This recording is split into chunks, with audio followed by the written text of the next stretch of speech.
Today's experience was sent to us by Brother Henry. Listen to understand his experience.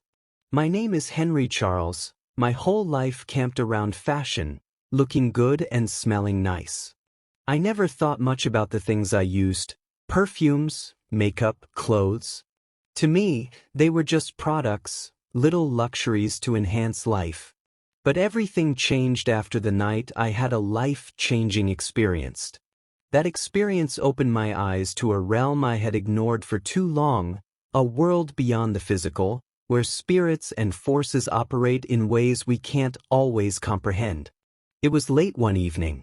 I was heading to a friend's gathering, and before stepping out, I spritzed myself with a new perfume I'd bought recently. It was one of those high-end designer brands that came in an ornate, seductive bottle. I didn't think twice about the name or the marketing behind it. It smelled amazing, and that was enough for me. As I walked out the door, I felt confident, radiant even. The night started like any other, full of laughter and music, but halfway through, I began to feel strange. It was a weight, something oppressive settling over me. My chest tightened, and my thoughts grew clouded. I brushed it off as fatigue or dehydration and decided to leave early. On the drive home, things took a terrifying turn. As I crossed an intersection, out of nowhere, a car ran a red light and slammed into the side of mine. The impact was catastrophic. My body jerked violently, and everything went black. When I opened my eyes, I wasn't in the wreckage anymore. I was somewhere else entirely. The darkness stretched endlessly in every direction. It wasn't just the absence of light. It was alive, pulsing with an energy I couldn't describe. I felt a presence watching me, many presences, their eyes piercing through the void. Fear gripped me like a vice. Then I began to hear voices, whispers all around me. Some mocked me, while others spoke in languages I couldn't understand. But one thing was clear.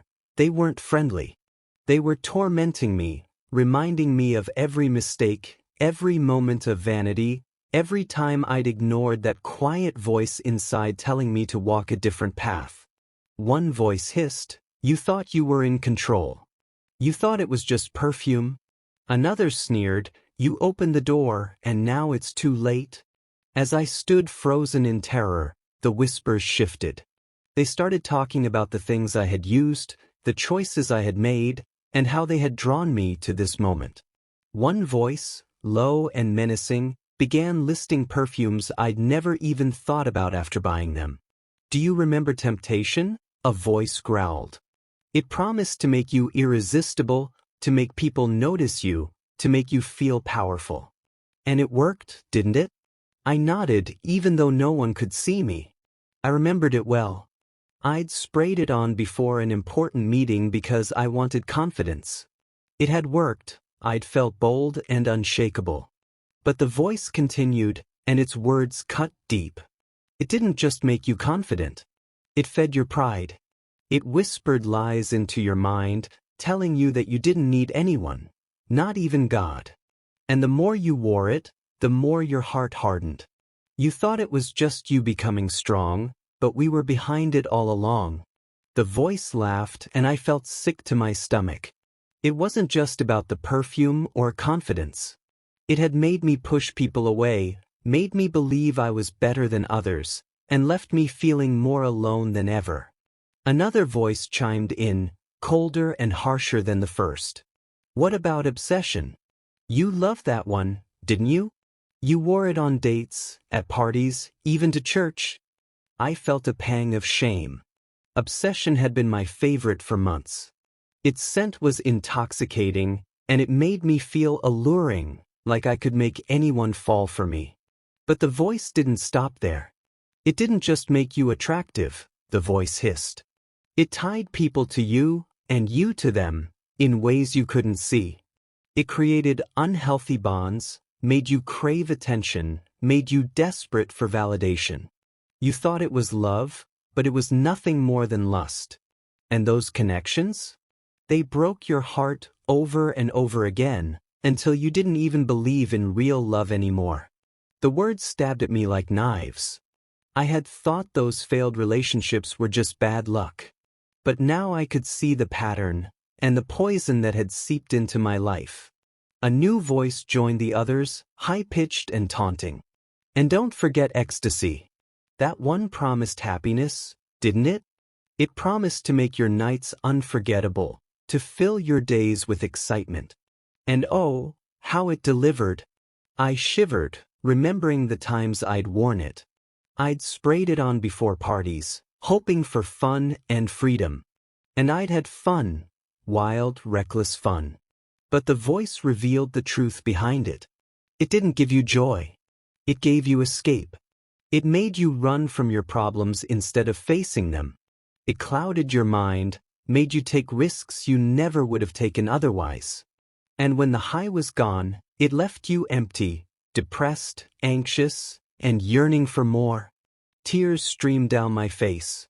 I had thought those were just choices I made, things I could control. But the voice was right.